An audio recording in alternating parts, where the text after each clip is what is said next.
जहां व्यभिचार होता है वहां कलयुग का निवास होता है। फिर आदमी कभी सुखी नहीं होता है।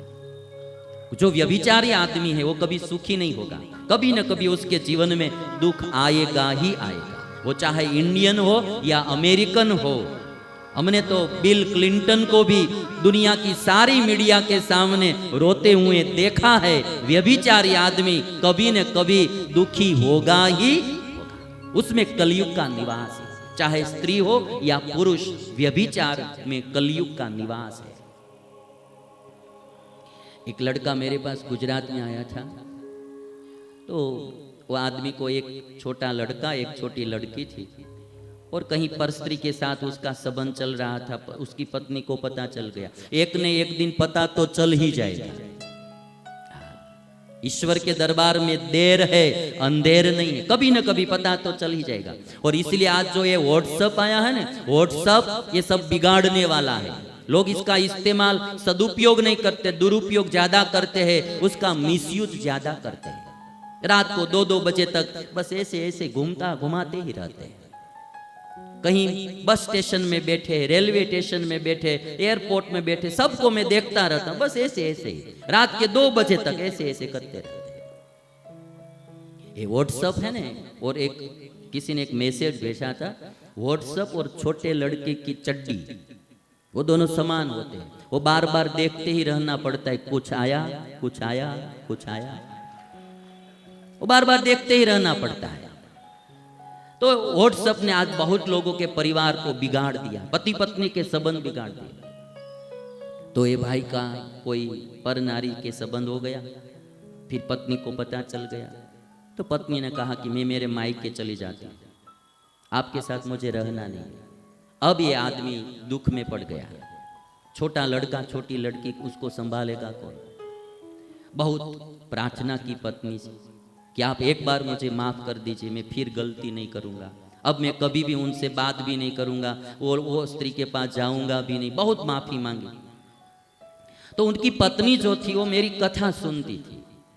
स्वामीनारायण की सत्संगी बाई नहीं थी, फिर भी वो कथा सुनती थी। तो उन्होंने कहा कि आप इस बापू के पास जाइए और जो प्रायश्चित दे वो प्रायश्चित आप कीजिए, तो मैं आपके साथ रहूंगी, नहीं तो नहीं रहूंगी। तो वो आदमी मेरे पास, मेरा मंदिर, हमारे मंदिर को ढूंढता ढूंढता आया और मुझे कहा कि स्वामी जी ऐसा है, आप मुझे कुछ प्रायश्चित दीजिए। तो मैंने उनसे प्रायश्चित दिया। तो मुझे कहते हैं कि स्वामी जी ऐसा नहीं चलेगा। मैंने कहा क्यों? मैं घर पे जाकर बोलूंगा मेरी पत्नी से कि स्वामी जी ने प्रायश्चित दिया है, तो वो मानेगी नहीं, वो बोलेगी कि आप झूठ बोल रहे हैं। जब आप गलत मार्ग पर चले जाते हैं ना, तब किसी को भरोसा भी नहीं रहता है, वो मानेगी नहीं। आप लिख के दीजिए। तो मैंने एक कागज में लिखना शुरू किया। मैंने लिख दिया कि भाई एक बार गलती हो गई है, मैंने प्रायश्चित दिया है, वो प्रायश्चित कर लेंगे, आप एक बार माफ कर देना। दूसरी बार गलती करते हैं तो आपको जो करना है सो करना, किंतु एक बार उसको माफ कर देना। तो मैंने लिख दिया ना, तो आदमी बोलता है कि स्वामी ऐसे भी नहीं चलेगा। तो मैंने कहा अब क्या है? कि वो मानेगी नहीं, वो कहेगी कि आप स्वयं लिख कर आए। तो उन्होंने अपने जेब में से मोबाइल निकाला, मैं लिखता था, उसको वीडियोग्राफी की, फिर लेकर गया कि अब वो मानेगी।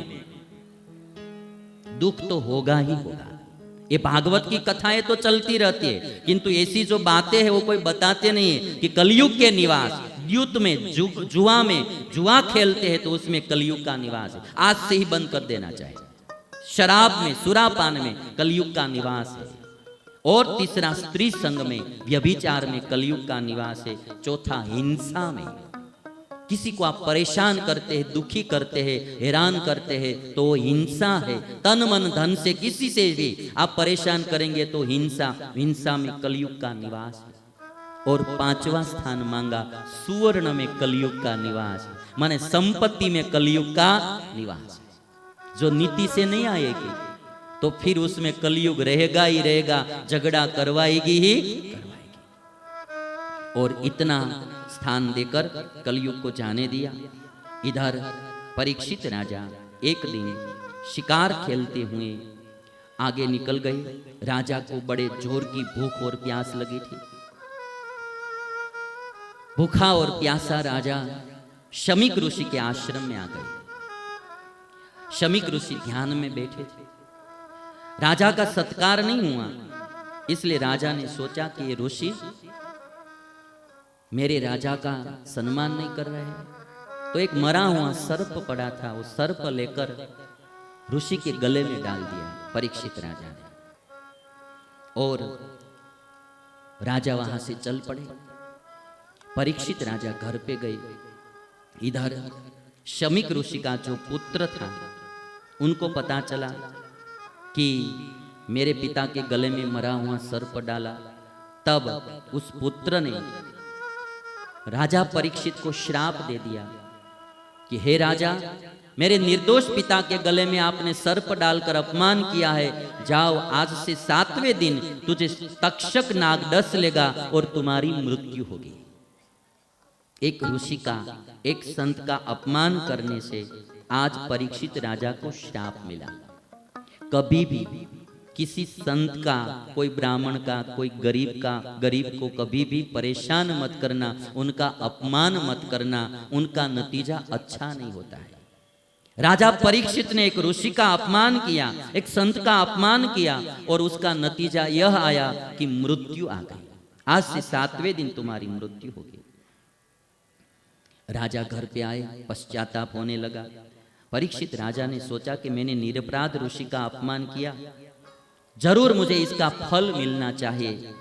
महात्मा के अपना अपमान के फल स्वरूप शीघ्र ही कोई घोर विपत्ति मेरे जीवन में आएगी। मैं ऐसा ही चाहता हूं, क्योंकि उससे मेरे पाप का प्रायश्चित हो जाए और फिर कभी ऐसी पाप बुद्धि मुझ में न आए। राजा को शाप का पता चला। उनको वह शाप भला मालूम हुआ और वैराग्य का कारण भी मालूम हुआ। परीक्षित राजा ने सोचा कि अब मैं राज्य मेरे पुत्र को सौंपकर चला जाऊंगा। परीक्षित राजा राज्य अपने पुत्र जन्मेजय को सौंपकर गंगा जी के दक्षिण तट पर आमरण अनशन व्रत लेकर बैठ गए। परीक्षित राजा राज को छोड़कर चले गए। जाते हैं, रास्ते में कोई भी संत मिलते हैं तो पूछते हैं कि जिसको मरना है उसे क्या करना चाहिए।